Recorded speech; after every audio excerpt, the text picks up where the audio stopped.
All right, though. Hey everyone, welcome back to the Inchstones podcast. Sometimes when I press record here, I'm always laughing with my guest beforehand because the reality of real life and then sitting so nestled deeply into what is reality with children with autism.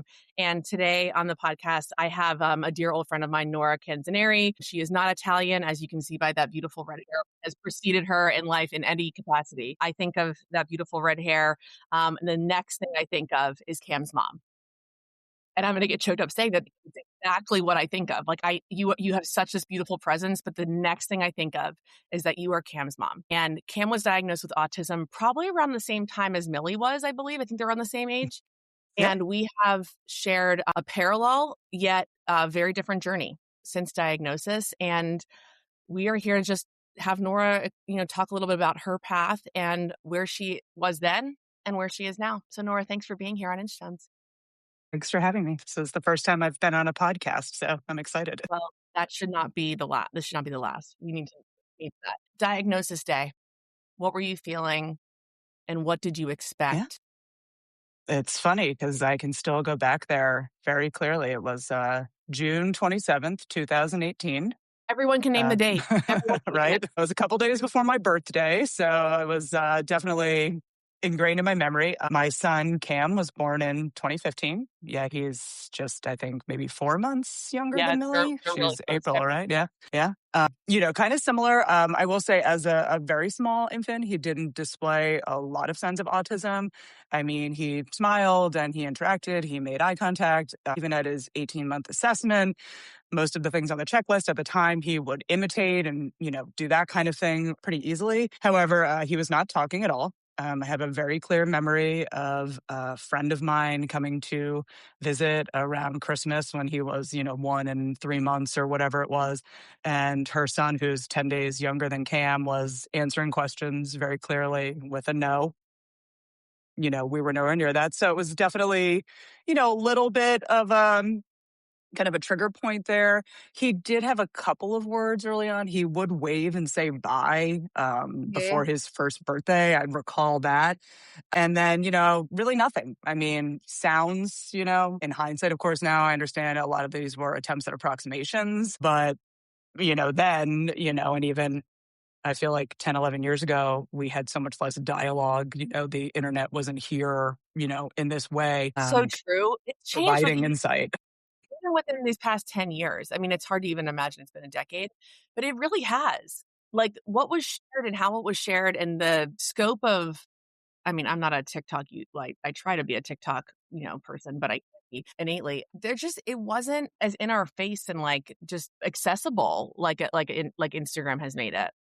Yeah, very true. I mean, and right. And everything definitely felt more clinical even then. If you did find things, it was kind of more like very official. And, as those of us with children with autism know, it doesn't always fit into that box the way it's described in an official capacity. So Yeah. we probably So bargained with ourselves a lot then. so take me back to that day in June. So how long was your process? Was that easy for you? Was it hard? Or do you really push past that and think, okay, we're here now and we've received a diagnosis? You left that room thinking what? I mean, honestly, shock, because when we went in there, it was our first appointment, was with the developmental pediatrician. We had obviously been working with our regular doctor and we had done early intervention, but at that stage, they're not using the word autism. It's more, speech delay, Mhm. whatever. And the doctor we saw, I have to say I've had mainly pretty good experiences with the aides and the doctors and the educators that I've worked with. This person came in, like, yelled Cam's name at him a bunch of times, went off, a 3-hour assessment. I walked out the door with an autism diagnosis and a 3-page printout to find full-time ABA and read some books. Were That you was alone? it.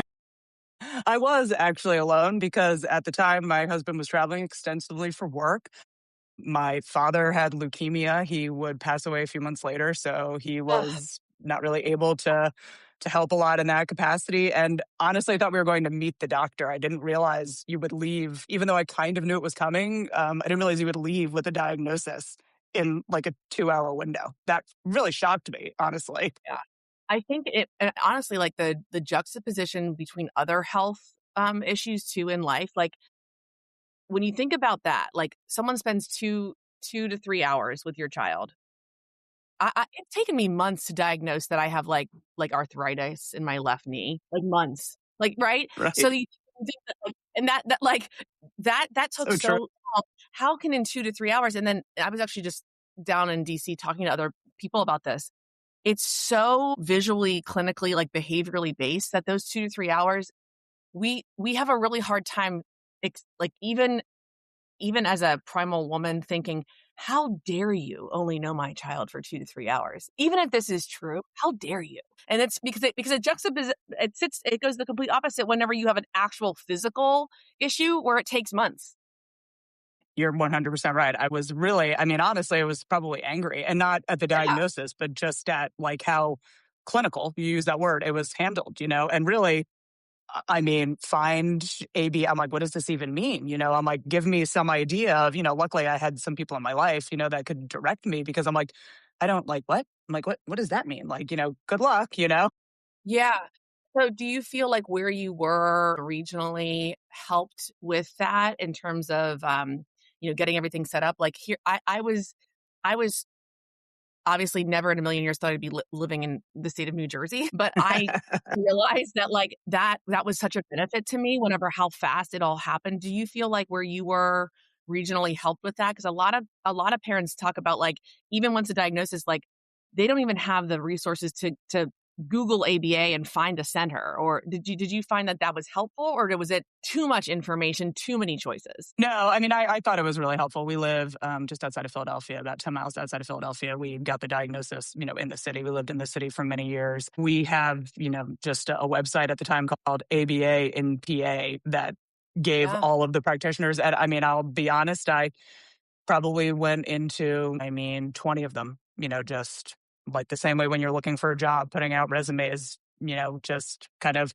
reached out to everyone I could, heard back from two or three pretty quickly. Actually, unfortunately, the first one I heard back, this was, I'd say probably the first week in July, right away. I was just like, we got to get this started. Yeah, that's just my personality. And I was working through the process with one provider, and they, had the insurance approval, got everything going, was supposed to be starting to work with someone. I remember because it was the middle of October, my aunt and uncle from Ireland were coming to visit. I was picking them up at Newark Airport, and I got the call that they didn't have anybody. So I had to start again with a totally new provider who turned out to be absolutely wonderful, had somebody in my home.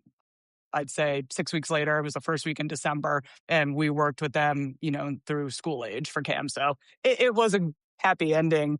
But yeah, I mean, if we hadn't had that available, I don't know what I say that all the time. I mean, we have the resources, we have the access, we have the, educational background to dive into it, the financial resources when we've had to pay for it, because as you well know, that is not an easy feat. No, And I mean, that's what yeah, is so nestled. I've been hearing this from so many, and I felt this too, but it's nice to have it, amplified. It's this stacking nature of like, and it begins, I think it ends with this sense of urgency that is for some reason baked into the system. Like, I know I heard so clearly, very early on, like, the brain, the neuroplasticity, is the highest before the age of 5. And when Millie was, diagnosed at, 2.5, just over 2.5. And then that urgency, and maybe that's just my own ADHD, but like that sense of like impending, like have to get something done. It's almost like I'm being chased by a bear every single day. And I don't know how like that becomes the norm for all of us, because every single mom I've talked to is like, I just knew I had to get at it, because it almost felt like if you didn't, your child, like you were a bad mother. Like, how dare you yeah, delay this? When at the end of the day, absolutely. like, what were you delaying? Like, you were still loving your child through the process of deciding. But the sense of urgency was like, I mean, it's like tangible to me. And it never goes away.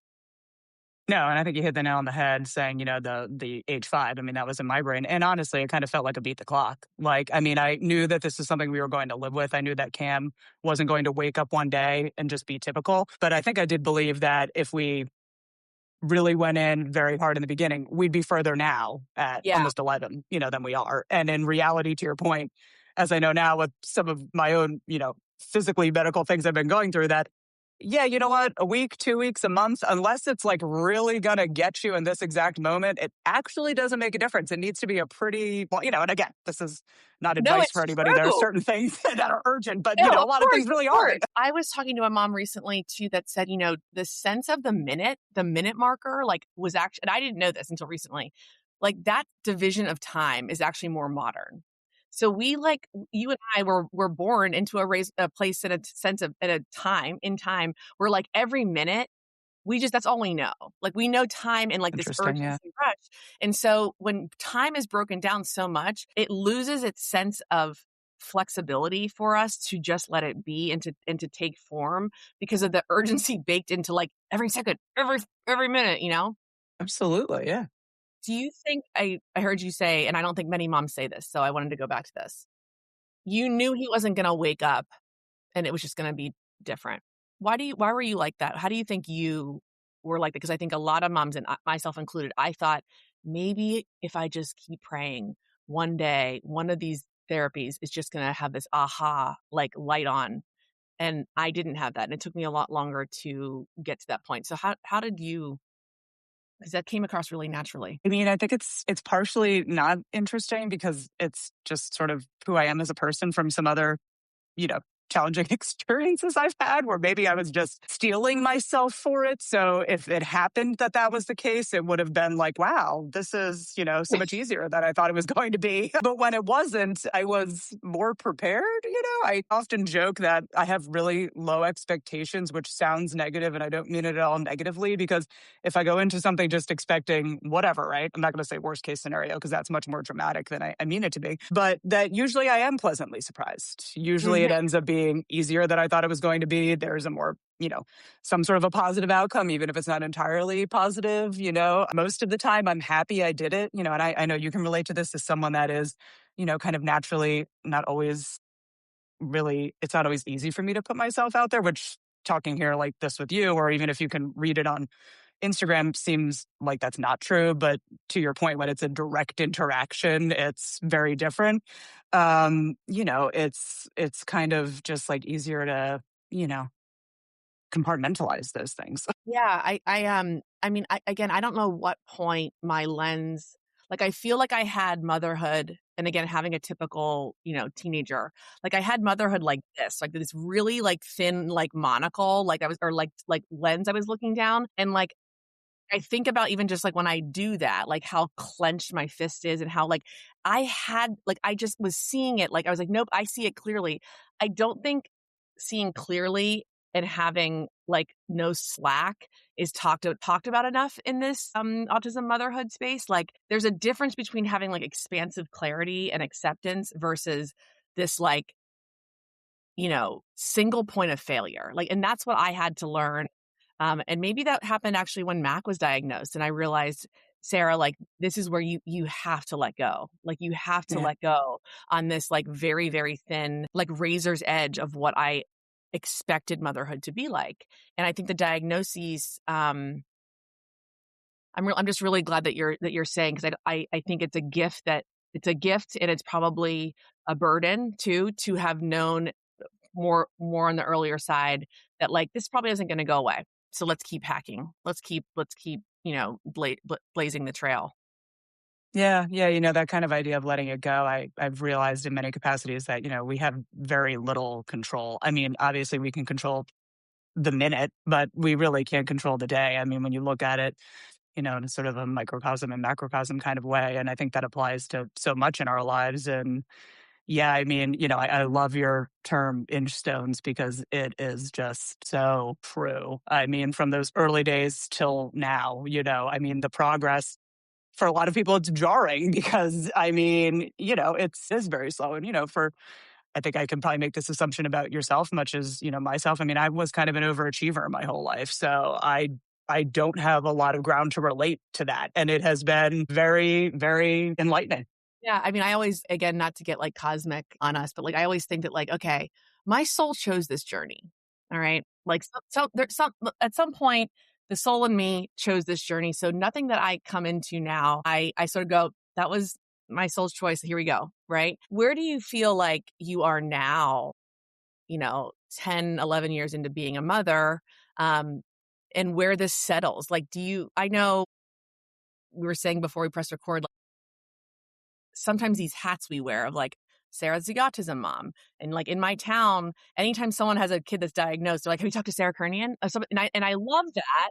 I love that. And I also am like, well, when am I just Sarah? Or does that not exist anymore? And I think that I've gone through evolutions of self through this and I love that I'm the autism mom. I love that I can help. But where are you now with it? Has that been shed? Are you just Cam's mom?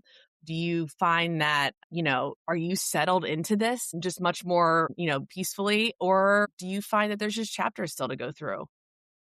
Absolutely. I mean, in some ways, I think this age is harder because, young kids all kind of run around in circles and don't pay attention. And, you can, for lack of better phrasing, blend in better, And now at this age, the differences are so much starker. So Mm. I do think in a lot of ways it is almost harder because even if, yeah, I did sort of appreciate that I probably was going to be doing this the rest of my life, seeing all of my friends' kids, we talk about milestones up to age 1 and they're very specific and tangible, but like at 10, right? I mean, you think your kid's going to be, going to birthday parties. You think they're going to be, hanging out with friends. You think they're going to be able to roam around in the neighborhood for, an hour by themselves. These kind of basic things that, we don't live. We don't live And it. Also, it always challenges me to think, and I've been saying this a lot on these episodes in May. I can't believe I was so programmed to expect something, even along the line, even in celebrating all the small wins. I mean, I'm so blown over by how incredible Millie and Mac are, and yet I'm still walloped some days by how programmed I was to expect something different. And I don't, and I know you consider yourself, I consider myself like a fairly highly intelligent person. The fact that I was that duped shows you how strong the medium of like growing up in the 80s and 90s, going to a phenomenal university, having all these experiences, living in major cities, you know, getting married, holding jobs, like traveling the world. It's incredible how unconscious we are to the conditioning of what motherhood is to be. And absolutely, yeah, because we were checking it bothers boxes. the crap out of me that I succumb to it. It bothers the absolute crap out of me. I mean, I think that awareness, really, that's the best we can do because we're all human. I mean, Exactly. I've given myself a lot more grace with that. Yeah, I mean, like, right. I have a lot of, especially my best friend who, we've been friends for 30 years from high school and, we're very intertwined and everything. And she's always telling me how patient I am. And like, yeah, I guess I am. But like, of course, all I see Sure. are the moments that I'm not, like all I see are the moments where, yeah, I'm human, like sometimes I'm like, I can't take the noise. You know what I mean? Like, I just like, overload like anybody else does. Yeah. Something I want to touch on that you and I do similarly that not a lot do. We are both big travelers with our kids. And I know that you travel and you're international, you've got family in Ireland. You do not take travel to be anything more than just how your family lives. Talk to me about that with Cam now versus earlier on. Yeah, so I mean, now, like, definitely when Cam was small, he was about 5 when we did the first long road trip with my friend. We went to Yellowstone National Park. We drove across the country. We were gone for almost 3 weeks. And before that, we didn't really do anything for a number of years, mainly because the ability to sit still was just not, it wasn't there at all. Cam is kind of funny in the sense that, like, if he's given exactly what he wants, he's pretty good at, like, sitting still. I mean, for him, yeah, like, if you let Cam, watch an iPad or drink Sprite or, eat pink Dum-Dums or whatever it is on a given day, he tolerates that, because there's no actual demand besides just You've sitting. bet I always go like, you qualified all the things that I effing love. Thank you so much. I'm happy to do whatever you want, you know?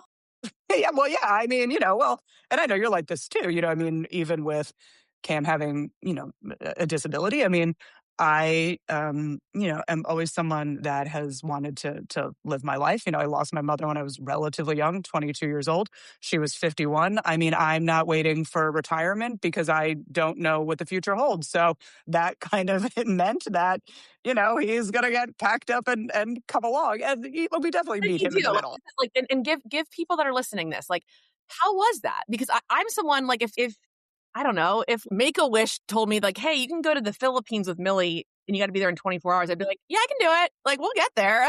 Right? She's going to be hanging onto the side of the plane, but like Millie's going to be great. I mean, what did that 3-week look like? Because I love that. Like if I had the ability to do that, like I absolutely would do it too. Talk about that prep. Talk about how did he do? Were you in your own car? Were you sharing an RV? Like, cause I love this. I love the fact that you just went and then again, nature, you're heading to, a national park, which is, these kids love that. Yeah. So, well, we actually all drive in her minivan. She has 3 kids. So the 4 kids are all in the back. They all, at this point, have their kind of assigned seating. Mhm. There's always a DVD playing. I mean, at this point, Cam is very used to her children. So, he's very comfortable. They're all very used to Cam, which I think, obviously plays a big part because, I've gotten better at this. But, unfortunately, I think we do fall into this, sort of the same thing about, you're saying before, just kind of habitual things.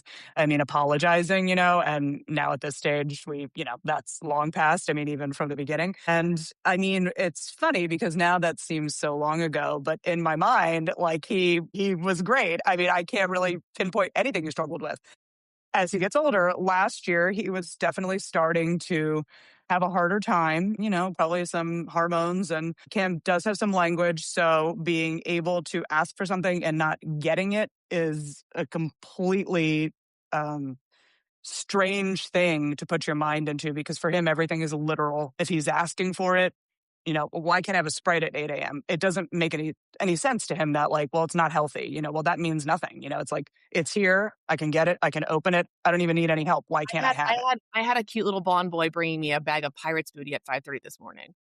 There you go. Right. Like, it's I available. look at him like, buddy, you had a double stacked cheeseburger at 7:30 last night. There is no need, like zero need for Pirates booty right now. And he's like, I know, Because it's there. Pirates booty. Yeah. Like that's something about autism that, I was informed about, but until I started living it, I couldn't really, I mean, and my gosh, and he is like, in that line in Ferris Bueller, I mean, he will not stop asking. I mean, it is just, because again, it's like, There's well, what do you mean? downside. There's no downside to No, that. no. So we did have some, kind of more, I mean, I hate to use the word meltdown. I guess that's what it is. But yeah, I got to give him credit, man. He really works through it. I mean, there was one point, early on in this trip last year, we were stopping in Michigan to visit another friend from high school. And of course, it's always when it's somebody you haven't seen in, 10 years, meeting your child that's probably thinking like, why are you bringing this kid on this, whatever it was last year, 14 or 15-day road trip, he seems like, and that moment in time, I called Mike. I'm like, you might have to like fly out here to meet us. Yeah, I don't know if we're going to be able to do this. The next day was fine, and he was happy as a clam for the next 13 days. But, it's like I'm always aware of that, as I know you are too. It's like, we're I mean, if something is making Cam very uncomfortable, we're not doing it, but he normally does adjust pretty well. And I don't know why that is. I don't know if it's just his natural personality. I don't know if it's exposure, if it's a combination of both. Yeah. So we kind of roll with that. But I think about yeah, that a I lot, mean, like good. about, what is there, you get this diagnosis, right?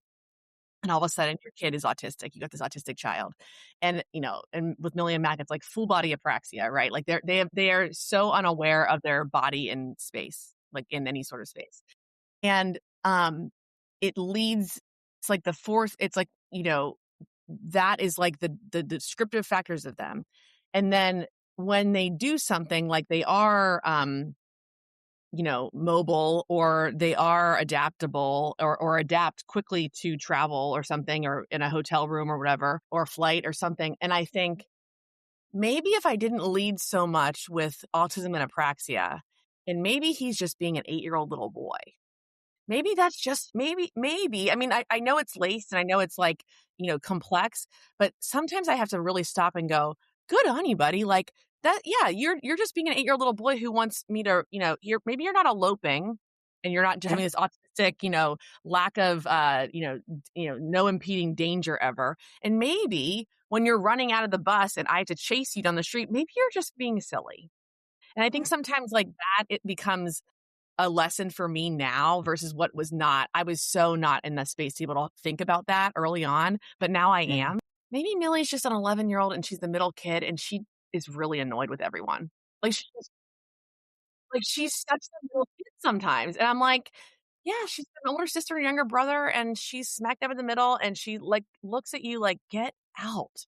I'm like, and, Matt being the little one, like, he knows he's the baby. So I wonder, like, with you sharing about Cam and the travel and all these things, like, maybe sometimes it's just, yeah, he's an 11-year-old little boy who, there's a lot going on and he has to reacclimate to something, and you're there. You're his, ground zero, and if mom's good, I guess I'm gonna be good too, you That's know? it. Yeah, yeah. Two things can be true. It's funny because it's another thing I say all the time as the years roll on. Absolutely. I mean, it's even interesting, like, he's getting better at kind of like identifying some emotions and things. And, there'll be times where, especially if it's work, right? Like he struggles very much to do any sort of schoolwork, things like that.